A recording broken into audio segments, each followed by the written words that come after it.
Pues volvemos y lo hacemos de una manera, como siempre, recordándole que los lunes siempre nos encuentran aquí. Tengo en mis manos uno de tantos itinerarios que se publican y se editan en estos días. Se lo enseñamos a nuestros compañeros a cámara porque ya no es solo por la esperanza, que evidentemente ya saben que es una de las debilidades de este que les habla, sino porque en el anverso y reverso, pues en el reverso recordamos, como aquí lo hemos hecho, la figura de Pepe Vargas, de Pepito Vargas, el gran bailador malagueño que ya tiene su calle en la Trinidad. Y fíjense ustedes cómo nos hemos encontrado, gracias también a Tomás Labat, al hermano, que nos lo ha hecho llegar, y por eso lo destacamos, como la Semana Santa también tiene que ver con la puesta en escena de aquellos personajes que también le hicieron grande, además de las devociones particulares de cada uno. Pues desde los itinerarios, desde el pregón de la pasada,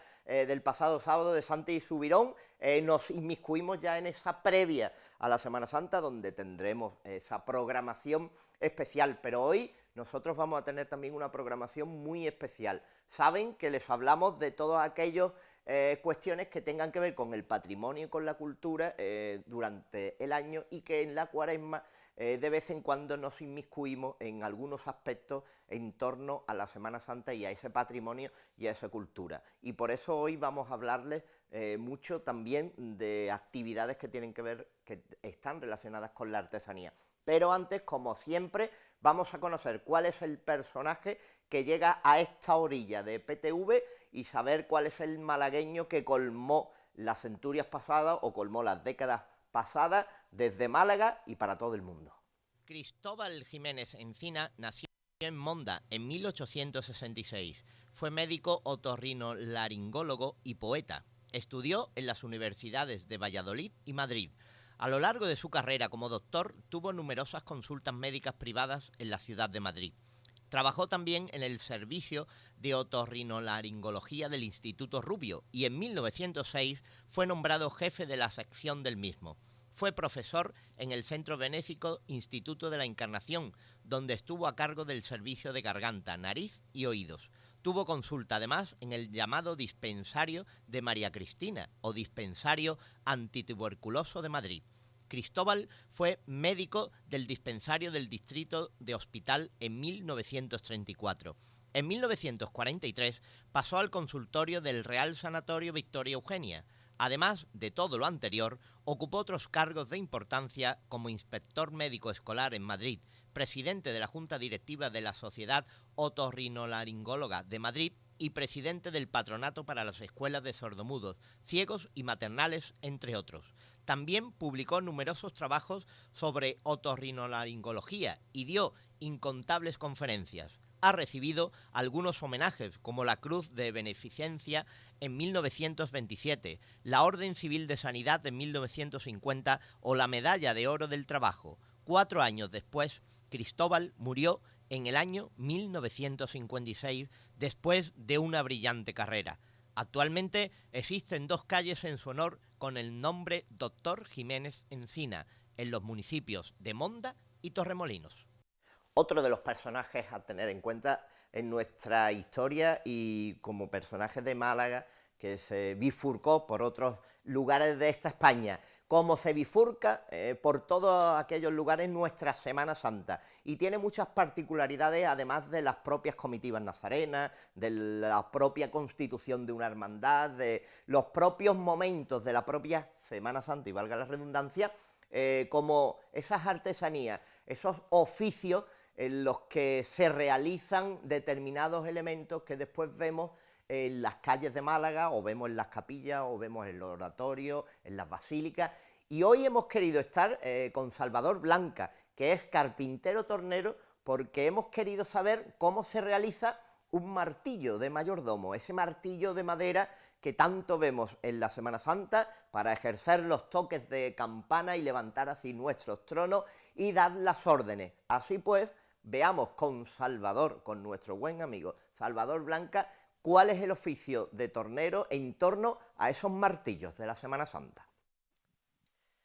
Y dentro de esa experiencia que queríamos llevarles. Ya saben, como les anunciaba, que siempre nos inmiscuimos un poquito en este patrimonio y tradición, la Semana Santa, llegada a la Cuaresma y llegada los días previos a la Semana Santa. Hay algo que nunca habíamos visto, o que habíamos visto, evidentemente, los que más dentro de las cofradías estamos y los que más inmiscuidos estamos en las cofradías, es la realización de determinados materiales, de determinadas ajuar, de determinadas... Eso lo hemos llevado siempre, pero...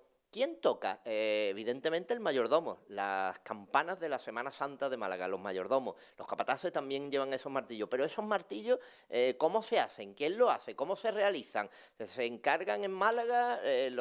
¿Se realizan fuera de Málaga? Para ello nos hemos venido al mismísimo llano de Doña Trinidad, ubicado en el Perchel, con un cofrade de pro de la humillación y de la estrella, pero sobre todo un experto carpintero, puesto que don Salvador, y por parte de mamá, primero el apellido de mamá, fíjate por dónde me va. Hurtado Blanca. Blanca, don Salvador Blanca, carpintero, tornero.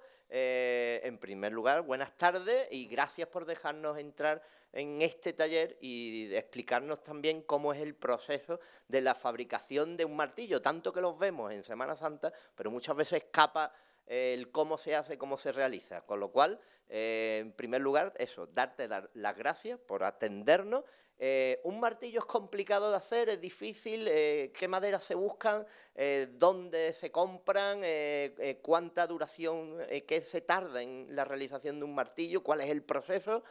Pues el proceso, Paco, es una madera de fresno que es muy dura, que es fresno americano. Esto está valorado el metro cúbico alrededor de unos 3.000 euros. No estamos hablando de... Después tiene un trabajo porque tiene que elaborarlo, tiene que cortarlo, tiene que hacer tacos cuadrados. Después del taco cuadrado lo tiene que meter en la máquina, hacer el boquete, después lo tiene que llevar tornear la maza, después de la maza hacer mango, tiene que cortar la cuña, hacerlo con cola, pegarlo, y después una vez de eso tiene que repasarlo todo y dejarlo completamente como está esto, liso y en su color que es la madera. Después, una vez de que está terminado, ya si los quieren algunos así natural, se lo pueden llevar natural, y si no, se le da un poquito de barniz, que es barniz neapolitano, que es de 2 componentes para que no salte cuando se pega en la campana. Claro, porque lo primero que hemos visto es la materia prima, madera de fresno. Sí. ¿Dónde se localiza? ¿Dónde se compra? La hay aquí en Málaga en varios sitios, en varios almacenes de madera, como García Miña o Silva y Pérez, pero claro... ¿Es andaluza o de la No, tierra o viene de fuera? Esto viene de fuera, esto es fresno americano. Esto lo usan en América para hacer palos de béisbol, que es bastante duro. Después, claro, está una madera que está muy... no se encuentra fácilmente, porque una madera noble, una madera dura, y claro, también se puede hacer de madera de haya, también se puede hacer como ese que hay allí, como ese que hay colgado, que es de pino, pero eso pega 2 veces la campana y cerrada. Claro, decían que la madera de limón también es dura, o el palo santo, ¿no? El limón es una madera que se raja mucho, porque como ahora el árbol no lo corta en su época, pues entonces si no lo corta en su época la madera no está curada. Al no estar curada, yo he hecho bastante de eso de limón y al otro año me lo han traído rajado. Entonces yo prefiero hacerlo de esto, porque es para mi cofradía, y si alguno me lo encarga, pues se lo hago también. Claro, porque tú realizas infinidad de martillos para para gran parte de los tronos de la Semana Santa, muchísimos, ¿no? Ahora ya sí, yo antes me dediqué como un hobby para la cofradía, claro, se fue corriendo la voz, venía el de la sangre, viene el Benjir del cautivo, me encarga 8, me encarga 10, ya me han hecho el compromiso, pues mira, pues voy y lo voy haciendo. Salvador, hemos visto la madera, la base, primera, el primer tarugo de madera, el primer trozo de madera. De ese se realizan 2, lo que viene siendo el palo y después la parte superior del martillo, y eso ya se mete en máquina, en la máquina del tornero. Que es manual, que eso como has visto que es manual, eso no es un copiador como el que lleva una llave, una ferretería y se lo hace. Eso es manual, que por eso hay artesanos, unos salen a la mejor la bola un poquito más gordita, el otro sale una mitad más débil, no puede salir, hombre, dentro de lo positivo sale lo más, lo más igualado posible. Uno puede salir un poquito más grueso, otro puede ser un poquito más delgado, pero dentro de eso procuro siempre que salgan lo mejor posible. Claro, porque empiezas con la parte superior, se mete en el torno, se le da la forma a través de gubias. Claro, a partir del juego de gubias que hay ahí, y se va haciendo ya el dibujo que uno quiera. Lo puede hacer de esta manera, puede hacer varios dibujos. Entonces ya Algunos me han traído algún martillo que tenía la de un recuerdo, que se la ha partido.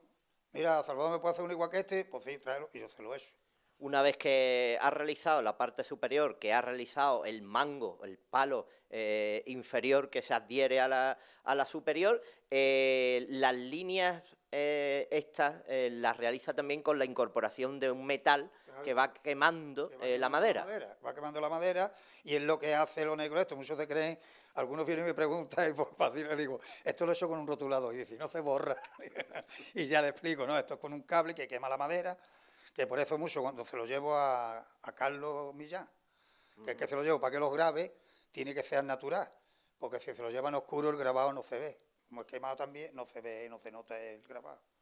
Y después tiene una fase de lijado dentro del torno. Dentro del torno va lijado y una vez que sale lijado del torno y se arma, pues entonces se le da un tapaporo.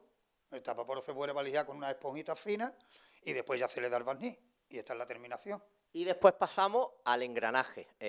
Mediante una cuña vemos cómo se realiza el engranaje por la parte superior, que lo que hace es abrir la madera, extenderla. Dentro del boquete que se le hace, entonces esto se le hace un corte con el serrucho y ahora se le mete la cuña a presión con cola. Y ya se queda esto, que esto ya para los restos. Claro, se perfilan los laterales con el serrucho, además del taco que hace de nexo de unión en la parte superior. Que también es de la misma madera, porque dice que no hay mejor cuña que la de la propia madera. Y esto es de la misma madera que lleva todo de fresno. Una vez que está engranado, vuelta al lijado, a un segundo lijado, tapaporos, como decía, o colores especiales. Son colores porque hay personas que piden un determinado color, un barniz determinado. Por ejemplo, hace un par de años, me parece a mí que fue el de la sangre, no sé, lo que iba en negro, iba barnizado en negro, en oscuro, otros se lo llevan color zapeli, nosotros muchas veces en la cofradía lo hacemos del color nogal, el caoba, color caoba que es de la cofradía, y según el color que quiera. Se le da el tinte y se barniza igual. Y después, Salvador, también está el martillo expositor. Hay martillos que se dan para ser utilizados en Semana Santa para tocar las campanas, pero después también para ponerlo durante el año o para verlo o para exponerlo directamente, ¿no? Para tenerlo de un regalo, pues le pone a lo mejor grabado y una vez de grabado lo saca, puede tocar con él perfectamente y después llega a la casa, lo pone en la peana y ya ahí lo tiene hasta el año que viene si Dios quiere y toca otra vez. Bueno, tenemos que darte las gracias, ahora lo vamos a mostrar, el detalle que ha tenido con nosotros, con el equipo de PTV, en un regalo realizado. ¿Cuántos martillos ha podido hacer a lo largo de todos estos años? La verdad es que no llevo mucho tiempo torneando, esto fue porque el hombre que se lo hacía a la cofradía, que se lo hacía a las cofradías, se jubiló el hombre de calle Los Negros ese, que había allí. Entonces yo siempre me ha gustado mucho la carpintería, aunque mi oficio carpintero, yo he sido siempre ferralla en la hora de la construcción, pero me gustaba tanto que yo salía de trabajar de ferrallista y me metía en la carpintería, ahí en calle Cerro. Y me dio el gusanillo ese del torno y ya empezaron los de la cofradía, coño, para tú los martillos, Busqué el torno este de ocasión, lo compré y ya ahí empecé, que por cierto, hay que decirlo, Paco, el que tenía el taller al lado del mercado, el que hacía la silla, ese era también tornero, y ese fue el hombre que me dio las primeras clases de torno. Y de ahí ya yo aprendiendo poquito a poco y aclarando una idea, haciendo unas cosas y haciendo otras. La estrella y la humillación llevan tus martillos. Sí, eso sí, seguro. Y el cautivo también. La Virgen del Mar del San Andrés también, porque el Benji se preocupa de cargármelo, de venir por ello, y es el que me lo encarga. Son martillos que después vemos en muchas ocasiones que en el toque y en el ímpetu algunos se astillan, se rompen, parten, pero esto decimos que esta madera es dura. Madera dura. Eso tiene que saber muy malamente darle a la campana y pegarle en el filo para que raje. Que también tiene que ser, porque tú con un martillo de hierro también le da malamente y astilla el hierro. O sea, que eso tiene que saber un tío tocar en la campana. En la campana no se puede tocar en el borde. Tiene que ser donde hace el medio puente, es donde tiene que tocar arriba, como hemos demostrado ahí la campana, donde hay que tocar. Pues Salvador, muchas gracias por acompañarnos, por explicarnos la labor de tornería, la maestría, la realización de martillos y entender que cuando veamos esos toques de campana y esos martillos que acarician el metal, sepamos que muchos de ellos han salido de tus manos, de tu ilusión y de tu entrega por parte de los martillos, sobre todo que los veremos en La Estrella y además en El Cautivo. Así pues, muchas gracias y nos vemos en Semana Santa. Paco, y a tu compañero por venir a hacernos esta entrevista aquí tan bonita. Y ya nos veremos. Pues nos veremos. Así pues, espérennos en Semana Santa. Las curiosidades de nuestra Semana Santa, que tiene muchos matices, como el de los martillos, y ha sido un trabajo para ver cómo se construye y se realizan. Gracias, sobre todo, a Salvador Blanca también por el detalle de darnos un pequeño martillo de tornero que tenemos colocado dentro de nuestras vitrinas cofrades. Así pues, muchas gracias y ya escucharemos esas maderas tocando con los metales. Como escucharemos que Mollina tiene un lugar identificativo desde unos meses a esta parte, que no deja de ser el Museo de los Belenes, el Museo del Belén de Mollina, un gran centro expositor en torno a los belenistas, en torno a las figuras del Belén, en torno a la escenografía, a la iconografía propia del Belén, que no solo está abierto para las fechas navideñas, sino que se amplía para todo el año, y créanme que es necesario ir, puesto que van a ver una exposición magnífica de figuras, de esculturas, de imaginería, de retablos recreados. Así pues, estuvimos con el Museo de Belénes de Mollina, pero sobre todo también con aquellas personas de la Fundación Díaz Caballero. Y María Caballero nos atendió en primer lugar en esta visita que realizamos para poner de manifiesto ese museo que, entre otras cosas, al igual que PTV, también recibió la M de la Diputación en el Día de Andalucía. Sepamos, pues, introduzcámonos pues en Mollina y en su Museo de Belénes. Hemos venido, como anunciábamos, hasta Mollina. ¿Por qué? Porque se ubica en las instalaciones de este Museo de Belénes. Escuchábamos cuando a PTV se le otorgaba esa M en el Día de Andalucía por parte de la Diputación de Málaga, como también se nombraba, se otorgaba ese nombramiento y ese premio y ese honor de parte de la Diputación precisamente al Museo de Belénes de Mollina. Y quisimos también estar con todos esos premiados, pero también quisimos saber de la historia que hay detrás de ese premio, que es mucho esfuerzo, mucha constancia y sobre todo un momento crucial, que es cómo se empieza una idea, una historia y un sueño como este Museo de Belénes de Mollina. Y para ello estamos con una de las principales caras, sobre todo porque a la entrada del museo también entendemos que se ve la historia del propio museo, con Antonio Díaz y con Ana Caballero. Ana María Caballero, Mesa, por parte de mamá. Ana, importante contribución, ya no solo a Mollina y a Málaga, sino a toda Andalucía, y un importante sueño que se ha hecho realidad. Sí, sobre todo eso, un sueño hecho realidad, que lo estáis viendo aquí. Me preguntabas el origen, cómo nosotros llegamos hasta donde estamos y vamos a intentar continuar. Mira, por ejemplo, Antonio es un amante de los belenes desde niño, de la tradición belenística. Yo también, pero él echaba mucho en añoranza el hacer esos mantecaos, la reunión familiar, el hacer ese Belén con ese musgo, esas piececitas que le traía su padre de Antequera. Pero ahí está el belenismo familiar. Nos casamos, él se viene a Granada a estudiar, nosotros vivimos en Granada y en el 79 se viene a Granada y en el 83 nos casamos. Y el primer regalo de Navidad que entra en casa es en una cajita de zapatos de niños chicos y es un Belén de Jesús Jiménez Mariscal. Ese está en casa.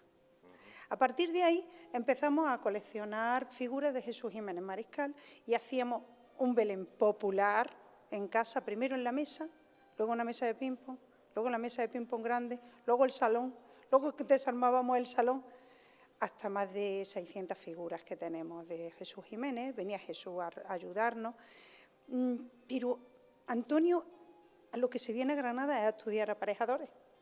Y entonces todo lo que es las casas, las perspectivas.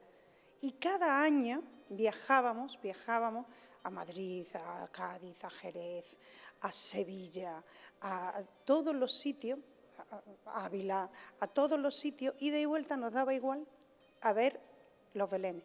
Nosotros empezamos porque los hermanos de San Juan de Dios de Granada hacían unos belenes jerezanos muy bonitos y ahí empezó el gusanillo. Cuando empezamos a coleccionar, una señora de Antequera nos dijo, hay un señor en Arcos de la Frontera, se llama Antonio Bernal, y en su casa tiene una pequeña muestra de, madre mía, cuando llegamos a Arcos, y empezamos poquito, que íbamos a hacer un poco de un Belén en una almazara de aceite que íbamos a hacer una fábrica.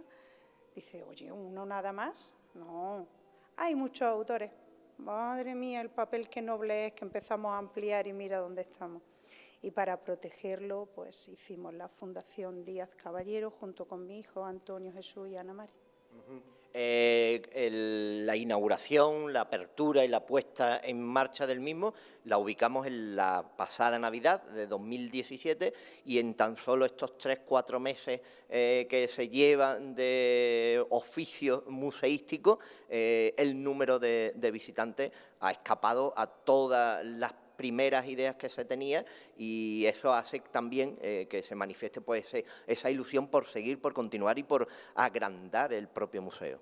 Nosotros oficialmente al pueblo de Mollina se abrió el fin de semana de antes del 17 de noviembre, de puertas abiertas durante todo el fin de semana para que fuese su pueblo el que viese el museo de manera gratuita. Entonces, eso no están contabilizados.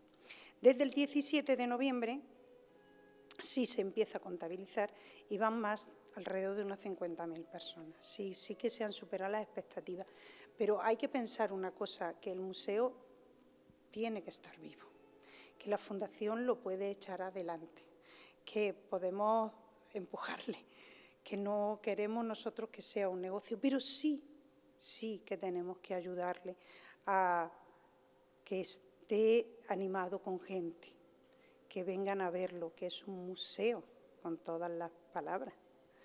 Y para ello tendremos, pues ahora para Semana Santa, ya os ha comentado Antonio Bernal y si no os comentará ahora, que tendremos exposición itinerante y la Navidad próxima tendremos otros diferentes belenes, pero claro, no nos ha dado tiempo prácticamente a anunciarlo más, aunque Málaga nos ha acogido con los brazos abiertos. No ha podido más, no solo con la M de Málaga que nos ha otorgado Diputación junto con PTV, sino por los medios de difusión de todo tipo, televisión, periódico, de toda manera nos han echado una mano, pero ahora nosotros tenemos que seguir pisando el acelerador. Ana, estamos hablando que también ahí existe una dualidad, porque no solo estamos exponiendo o estamos viendo un museo belenístico, sino que en el exterior del edificio también existe un museo de aperos, de maquinaria, de labranza, social en torno al campo y a las actividades del propio campo, que también es visitable, que también está expuesto de manera visitable, con lo cual hay una dualidad en este museo. Hay hechas varias naves donde se representan distintos tipos de almazaras, de prensa de viga, de molino, de piedra. Entonces hay hecho en el suelo una era, totalmente una era, una chimenea y una representación de una casa rural de época antigua, pero todo de tipo andaluz. Y gusta muchísimo, es una de las cosas que la gente se entretiene y es muy educativo. Nosotros no solo queremos recuperar la tradición por el arte del Belén, sino recuperar nuestras tradiciones, nuestras costumbres y ponerlas en el sitio y en el valor que tienen, que es admirar a nuestros antepasados y no perder la enseñanza que nos dejaron. Como tú bien anunciabas, además de tu marido y de tu persona propia, la segunda generación sigue también en el negocio familiar y con ese entusiasmo en torno al museo, a la figura, a lo belenístico, ¿no? Con lo cual sigue y continúa la saga. Y también se puede ver y estamos viendo que el museo tiene un punto de vista de modernidad en cuanto a todas las tecnologías que se aplican al mismo, las pantallas táctiles que nos informan de todo y cada uno de los lugares de donde provienen los artistas, las circunstancias, el montaje del propio museo, que hay un planteamiento museístico, hay un desembolso económico y estamos hablando de una infraestructura importantísima también para la zona desde un punto de vista laboral, el dar y ofrecer trabajo, ya no solo visitándolo, sino también incorporándose a una zona muy determinante de Málaga que también ha aflorado de esta manera. Sí, es un empuje, lógicamente, a fomentar el interior del turismo de Málaga. Estamos en el interior, Málaga no es solo costa. No es necesario que el museo fomente, pero ayuda un poquito. Estamos en una zona de Antequera, junto a los dólmenes, estamos muy cerca de Ardales, con el Caminito del Rey, estamos aquí al lado de Fuente de Piedra, con la laguna, estamos muy cerquita de los bandoleros de... ¿Cómo se llama? De nuestro pueblo de al lado, de Alameda, de Alameda, y entonces es fomentar el turismo de interior, en definitiva, crear puestos de trabajo, crear riqueza y crear movimiento. Que donde haya movimiento hay riqueza y trabajo. Después tenéis visitas guiadas, tenéis concretar las visitas, visitas que vienen desde todos los puntos de Andalucía y de España, visitas a lo largo de todo el año, puesto que estábamos hablando que es un museo vivo y que tiene una continuidad anual, no solo estable y estacional en la Navidad, que es la propuesta que se hizo desde el principio, que hay una serie de actividades, además de las cafeterías, de todas las instalaciones, con lo cual pues se pronostica eso, la vida durante el año. Exactamente. Mismamente, hace 3 días, el domingo, vino un liceo francés, un instituto. Entonces se le hizo guía, venían, ya les indicamos que podían seguir antes de a Sevilla, que venían desde Granada de viaje de estudio, unos chicos con 17 años. Se le hizo la visita guiada, fueron a la laguna de Fuente Piedra, siguieron para Sevilla, o sea que estamos además en un sitio estratégico. Luego, ¿cómo se está fomentando esto? También habría que indicar que el año que viene, para el 11-12, pienso que es 10, 11, 12 de octubre, es el Congreso Nacional de Belenistas aquí, que moverá más de 500 personas o alrededor de 500 personas. Esas se moverán en Antequera, esas se moverán en la comarca, eso será turismo de interior. Entonces será un objetivo más a conseguir y poco a poco tendremos que ir andando pasito a pasito. Horario de apertura y también toda esta información que estamos diciendo, que estamos poniendo en valor, tiene su página web con lo que se puede visitar virtualmente también la zona, explicarse y también adquirir la entrada y saber de los horarios. Mira, en www.museodebelenes.com podemos encontrar toda la información. Desde comprar las entradas por internet y tenerlas compradas. Ahora no hay problema. En taquillas se adquieren perfectamente.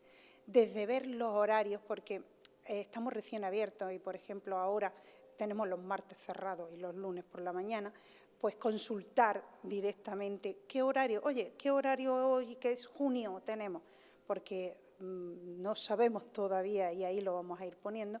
Y lo más fácil es ver las noticias, ver los acontecimientos nuevos que están ocurriendo. Si ahora mismo pinchamos en noticias, vamos a ver un evento que hemos tenido del primer encuentro de colaboradores y amigos del Museo de Belénes, donde han estado más de 250 personas colaboradoras del museo, desde alemanes, austriacos, italianos, todos los que han participado, españoles, por supuesto.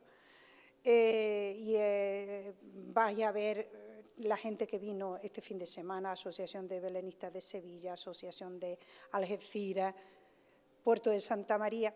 Ahí van surgiendo las noticias y nosotros vamos comunicándole a nuestros visitantes lo que va ocurriendo. www.museodebelenes.com, horarios y todas las actividades.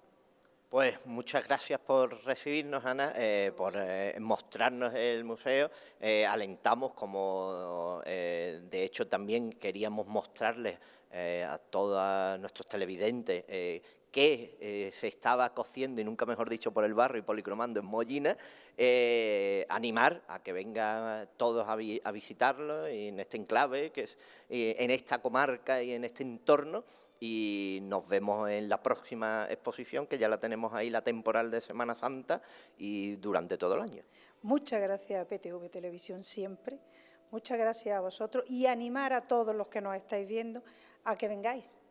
Os va a impresionar, os lo prometo. Por mucho que estéis viendo, no es lo mismo ver una imagen plana que ver in situ el sitio. Además, el edificio merece la pena y todas las cosas que tenemos en los patios por fuera. Pues así será. Muchas gracias.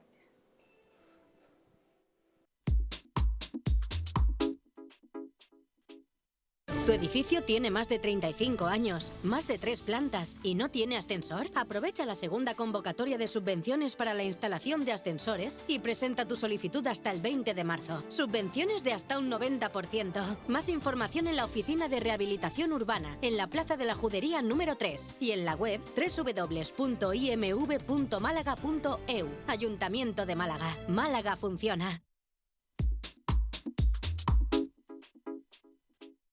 Interesantísimo la visita a ese museo de Belénes, como siempre interesante. Felicitar principalmente a los padres, principalmente al mío, que no es Pepe, pero es Paco. Así que muchas felicidades y a todos los Pepes y a todas las Pepas en el día de hoy. Pilares importantes en la familia, así pues nuestras felicitaciones, como también nuestras felicitaciones siempre llegan a base de palabras, de palabrería en muchos casos, de formas de unir esas frases de nuestro vocabulario, en definitiva. Sepamos a qué nos estamos refiriendo en el día de hoy y qué palabra, qué frase, qué expresión tenemos, porque no vamos a estar muy encogidos porque nosotros lo damos todo.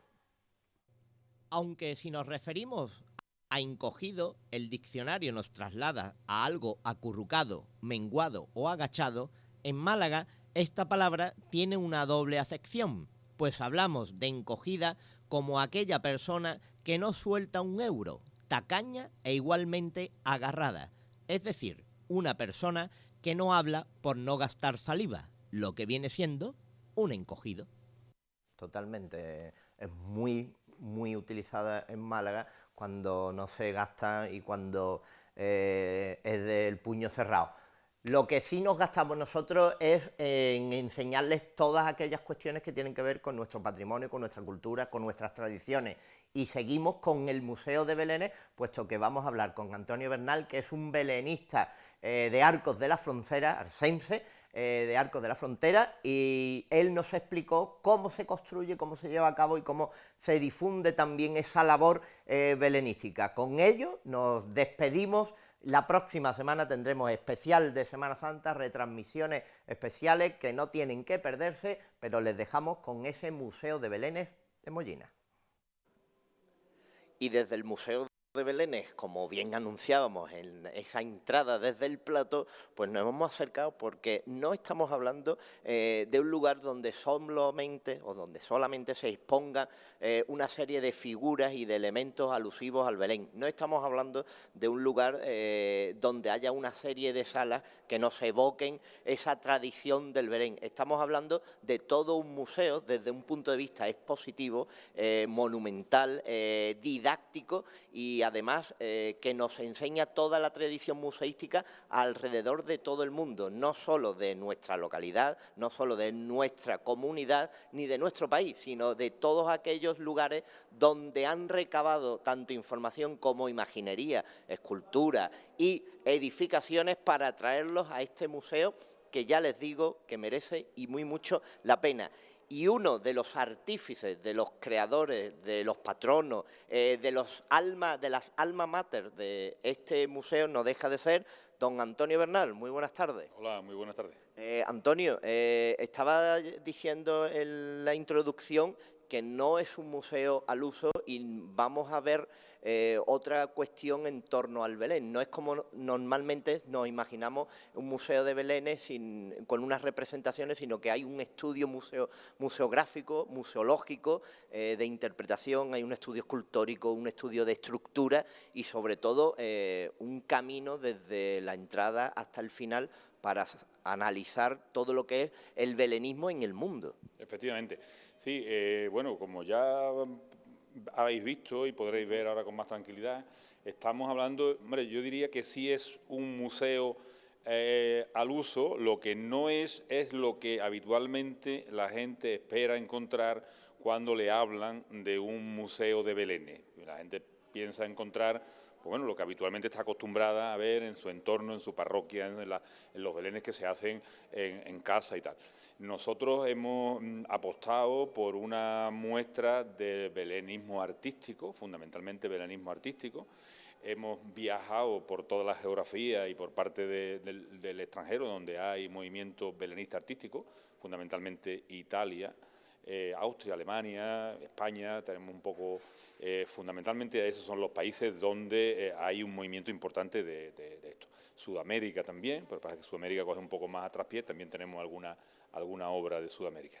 Bien, pues entonces decía que aquí se ha hecho el esfuerzo, no solo, como ya has visto, de un edificio muy digno, muy bien montado, en una presentación de las obras coherentes a un espacio escenográfico, y lo más importante es que hemos picoteado en donde quiera que hemos encontrado algo que merecía la pena de un nivel y que representara todo el movimiento y todas las escuelas y todas las tendencias que hay en este movimiento, ¿vale? Luego los que están viniendo se encuentran con algo que no esperaban. Es la frase que tenemos todos los días: no me esperaba esto. Eso decíamos, museográficamente y museísticamente, evidentemente hay un planteamiento museológico, hay un planteamiento estructural en cuanto a la visita para ir analizando los diferentes espacios que tiene este museo, y la entrada principal es esa historia del cristianismo que se asocia evidentemente con Constantino, y con Constantino nos vamos a referir a ese alzado del arco triunfal, de la recreación del arco y de la entrada del emperador, de las cuadrigas, de los romanos, de toda la corte, para un museo de Belénes es la primera nota diferenciadora al entrar y encontrarnos con este arco como nos estamos encontrando. Claro, porque hemos querido remontarnos muy al inicio, tan al inicio, que estamos hablando del inicio prácticamente los inicios del cristianismo, en el año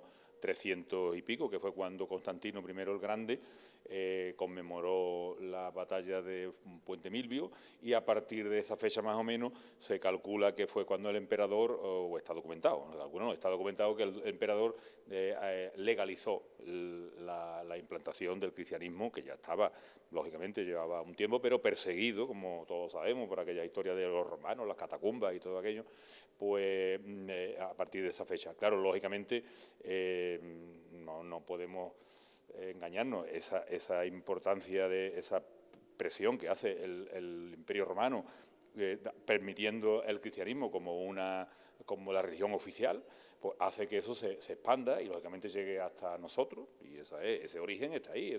Históricamente eso no hay quien lo pueda rebatir. Otra cosa es que alguien crea más, crea menos en todo esto, ¿vale?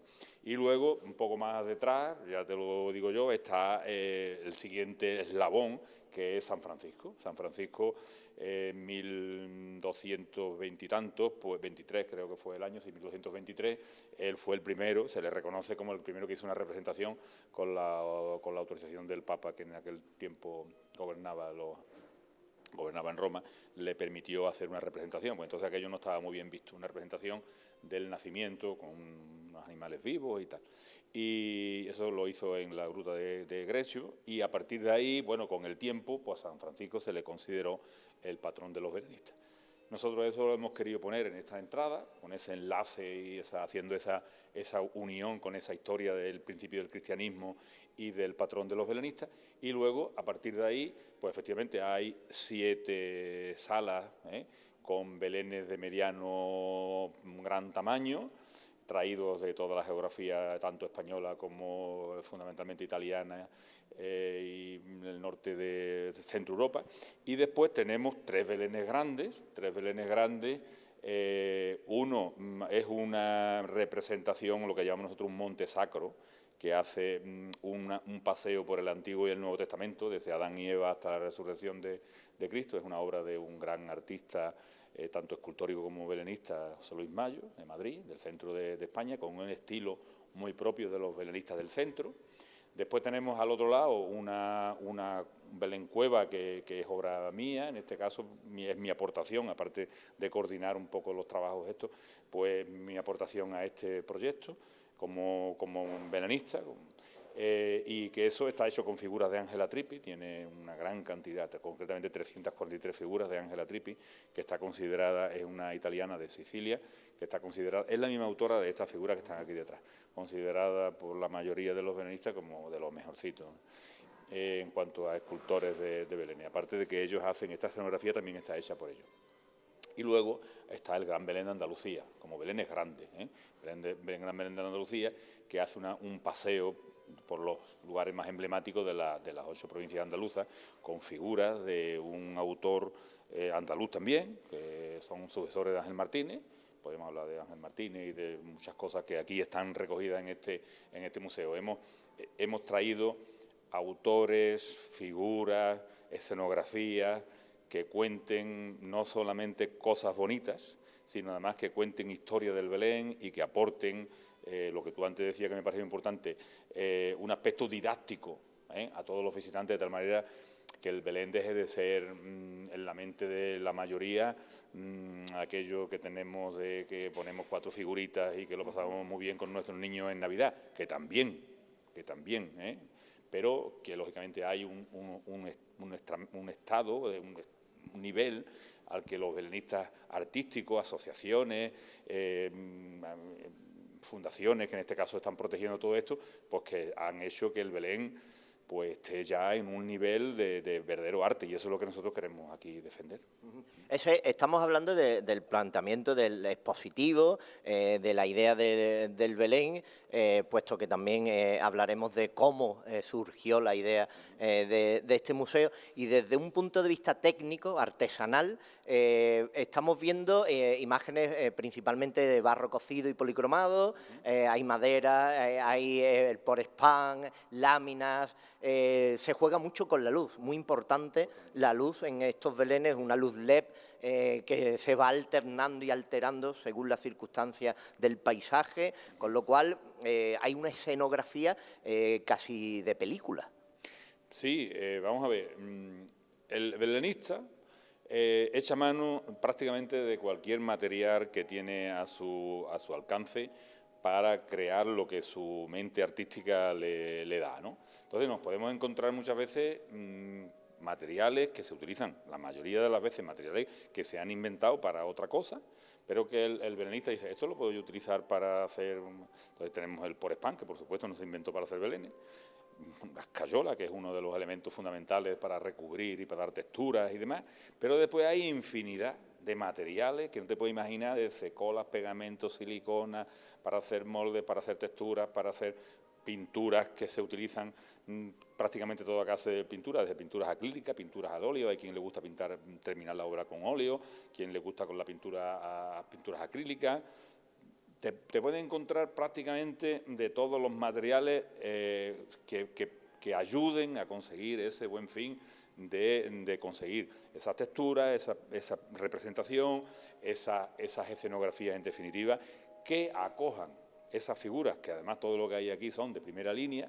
A mí me gustaría, ya que no utilizamos la palabra artesanos, para los escultores que hacen figuras a este nivel, porque sinceramente yo cualquiera que venga y las vea, pues sí, puede haber algunas que puedan tener nivel artesanal, pero la mayoría estamos hablando de auténticas esculturas. Por tanto, yo creo que esto es un arte y yo lo defiendo como tal. Tanto arte, tanto el artista, el que hace la figura, como el que hace la escenografía. Luego has hablado de una cosa muy importante que es la luz. La luz, el color y la luz, para nosotros forma parte de todo. Es decir, no se concibe una obra artística belenista si no se hace un estudio tanto de, por supuesto, las figuras. Normalmente es a partir de ellas el artista crea la escenografía, es decir, tiene la figura y dice, bueno, la figura pide postura, pide orientación, pide acompañamiento. Entonces, la figura es un punto de partida para la mayoría. Hay quien es capaz de hacer una escenografía y después ubicarle la figura, pero lo normal es que se parta de una figura, de lo que se quiere hacer, empiezas a jugar con ella y las figuras te van pidiendo un poco qué vas haciendo con ellas. Esa escenografía con todos esos materiales que te he hablado y una terminación de un color y una luz que van complementados. Es decir, no se suele pintar sin la luz, porque lógicamente se producen unas sombras, se producen unas tonalidades, se producen unos colores que son complementos una cosa de la otra. Yo concretamente, por ejemplo, en la cueva esa, que antes hemos estado viéndola y que después mostraré alguna, yo cuando tenía ya lo que era la construcción en bruto, coloqué la figura, las iba colocando, iba creando en lo que es el espacio y tal, pero cuando empecé a pintar en fino, necesariamente tenía ya la iluminación puesta, toda la iluminación, toda, incluso las pequeñas lucecitas que te hacen sombras de aquí y de allí, porque sobre esas sombras que producen la luz se repinta, se fuerza, se complementa y en definitiva se mejora y normalmente ocurre una cosa, que antes yo también te he comentado, cuando esa luz se altera, el resultado a veces es desastroso. Es decir, alguien de los que podáis venir a ver los belenes, si le metéis una foto con un flash o con un foco, al final, cuando veáis la foto, seguramente diréis, uy, esto no tiene nada que ver con lo que yo veía con mis ojos, porque claro, es que es un todo. Y después hay una cuestión también que además de escultor o imaginero, además de constructor y arquitecto, hay que ser también atelier. Tiene que tener uno un atelier para los ropajes realizarlo, las costuras, porque es un todo. Vale, eso es trabajo del artista que hace la figura. Cada artista, cada escultor se especializa en una manera. Lo que tradicionalmente se conoce en este mundillo, este mundo, son figuras de terracota terminadas y vestidas con barro y, por tanto, el ropaje, absolutamente todo, es barro pintado y demás. Desde las figuras de cacharrería que hemos tenido al alcance en nuestras casas para hacer los belenes caseros, tradicionales, populares y demás, hasta los belenes más finos de escultores de primera línea que se la han podido permitir, los que tenían medios económicos, han sido elaborados en esa línea, cuando estamos hablando de figuras en terracota y demás. Tenemos un apartado importante en eso que estamos hablando que viene del Belén napolitano. El Belén napolitano es uno de los estilos de belenes más importantes y más influyentes en el mundo belenista. Viene, como su nombre indica, de Nápoles y tiene una historia larga de explicar ahora mismo y que fue traído a España pues, por nuestros reyes que reinaron en su momento en Nápoles y que volvieron aquí y trajeron esa influencia de ese Belén y trajeron la costumbre de montar ese Belén y trajeron las figuras y tal. El Belén napolitano fundamentalmente tienen esculpido las figuras, no el Belén, la figura, las manos, las piernas, prácticamente hasta mitad de las piernas, y en la cabeza hasta el torso. Son las carnaciones. Eso es. Luego lo demás se hace un montaje con unos esqueletos metálicos y con una estopa, se le da forma, se le da un poco de consistencia y se viste. Y ahí viene lo que tú hablabas de la especialidad. En Nápoles hay auténticos artistas haciendo ropaje. Ahí tenemos nosotros en el centro una muestra de Belén napolitano. No es de los belenes napolitanos más grandes que se puedan encontrar. Los belenes napolitanos se caracterizan por ser unos belenes muy recargados de figuras, con una cantidad de personajes que te puedes quedar. A veces no hay capacidad para ver un Belén de eso porque tiene tal cantidad de figuras que a veces es complicado. Nosotros hemos querido apostar por una muestra que se entienda y que se vea con claridad. Esos son los antecedentes de esas figuras de Belénes, vestidas y demás, que después han tenido también otras muestras. Por ejemplo, Ángela Trippi, sin que su influencia sea puramente napolitana. Ella me cuenta que su influencia venía de otra rama del Belén italiano, pero que también utilizaba ropaje. Y ella, por ejemplo, se ha especializado en hacer el cuerpo completo de terracota. Aquí no es el caso de estas figuras, no llevan los pies y tal, porque además hay figuras que van muy desnudas, con lo cual prácticamente estás viendo toda la terracota, pero el resto va vestida, y lógicamente eso requiere una especialidad. Ángela Trippi lo hace de una manera extraordinaria, pero hay otros belenistas, en España ya hay algunos, por ejemplo, me estoy acordando ahora mismo de Enrique Villagrasa, de Valencia, un valenciano de un teniente, que hace ese tipo de figuras y que le salen magníficas. Luego ha habido otro tipo de intentos de vestir las figuras con algún otro producto que sea medio tela, medio barro y tal, que bueno, yo personalmente no han ido a buen camino. Yo creo que lo que hay ahora mismo que esté más aceptado en el mundo belenista son las figuras de terracota, las figuras después de las reproducciones, porque originalmente la mayoría de los escultores esculpen en barro, trabajan la primera pieza en barro, en terracota. Después eso se suele reproducir y al reproducirlo pues se vuelve a hacer en terracota o se hace en técnicas más modernas. Hay resinas que funcionan estupendamente y que dan un resultado estupendo y que bueno, pues también hemos aceptado que entren en este mundo. Estamos hablando de las figuras de serie que se reproducen, con lo cual tú puedes tener una igual que yo, porque estamos hablando de una repetición. Y luego estamos hablando de estas figuras exclusivas, porque claro, desde el punto de vista, tanto si la hace al estilo napolitano como si la hace al estilo de Ángela Trippi, si al final esa figura, aunque el esqueleto sea similar, si tú al final la vistes, le pones un ropaje distinto y cada vez que al final estamos hablando de figuras completamente distintas, por tanto, figuras exclusivas, ¿vale? Esta es la visita, lo que podemos visionar durante la exposición y durante todo el año, que es importante anunciar que no se trata de un museo que solo queda abierto para esas festividades donde la exposición de Belénes es más acostumbrada como la Navidad, sino que está durante todo el año y que también tendrá exposiciones temporales como la que podemos ver precisamente durante esta semana, la previa de la Semana Santa, donde se va a exponer la Pasión de Cristo a través de esos dioramas, de esas representaciones de imaginería, a la usanza del Belén también y de la creación de las figuras de las que estamos hablando, y es la exposición que se puede ver temporalmente. Eso es. Cuando yo empecé con esta afición, que esto para mí es un hobby, ¿vale? De hace 30 años, pero un hobby, me encontré con que había ya asociaciones en mi entorno. Concretamente yo soy de Arco de la Frontera, pero en mi entorno la Asociación de Belenistas de Jerez era la asociación que más trabajaba y más influencia tuvo en todo el entorno belenista. Y ya en aquellos años ellos hacían en Semana Santa con figuras de José Luis Mayo, que fue de los primeros que empezó a hacer figuras para que los que tuvieran interés en esto lo hicieran, hacer esas escenas de pasión. Y eran belenistas. A mí me chocaba un poco, pues belenistas de Semana Santa, parece como que estábamos ahí. Hombre, fundamentalmente los belenistas nos ocupamos de las representaciones que de toda la vida se han hecho en Navidad y tal.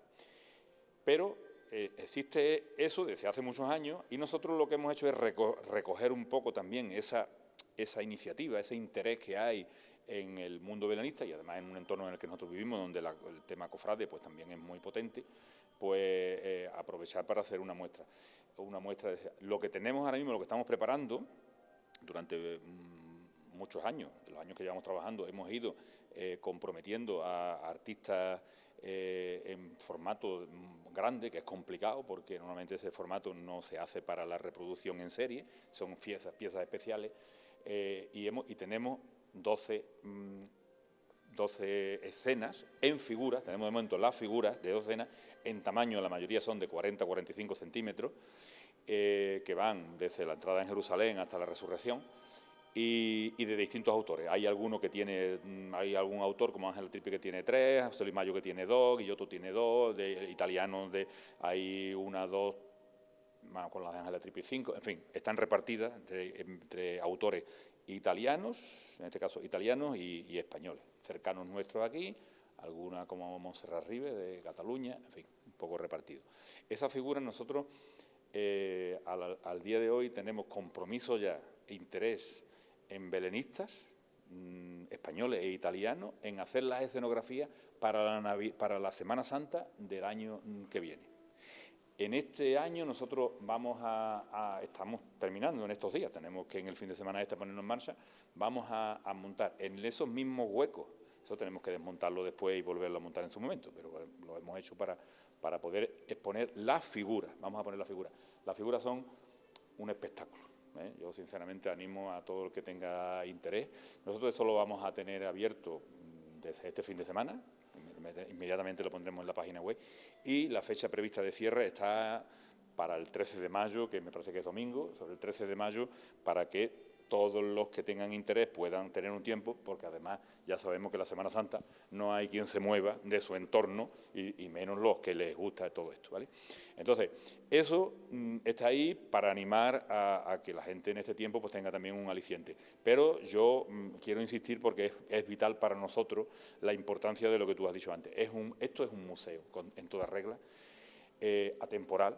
Es decir, nosotros tenemos que luchar contra la temporalidad a la que estamos arrastrados, como los polvorones y como muchas cosas que están como centradas. Nosotros tenemos que romper eso, porque hemos apostado por hacer una muestra para defender el arte del Belén, pero lógicamente esto a nadie se le escapa que esto tiene que tener una continuidad de visitas y demás, sino los que se han empeñado en hacer esto y sacar esto adelante, llegará el momento en que se cansen de aportar aquí y de apoyar económicamente esto. O sea, o en un plazo razonable, en un tiempo de madurez razonable, esto se mantiene, o el futuro es penoso, ¿no? Y ya os animo a todos los que estáis viendo este programa que vengáis y veáis si merece la pena o no merece la pena que esto entre todos lo mantengamos. Yo como belenista estoy lógicamente por la labor, y yo de hecho yo ahora mismo estoy ya jubilado, pero yo le dedico a esto muchísimo tiempo en plan altruista, porque es mi pasión y porque considero que esto realmente merece la pena hacer el esfuerzo.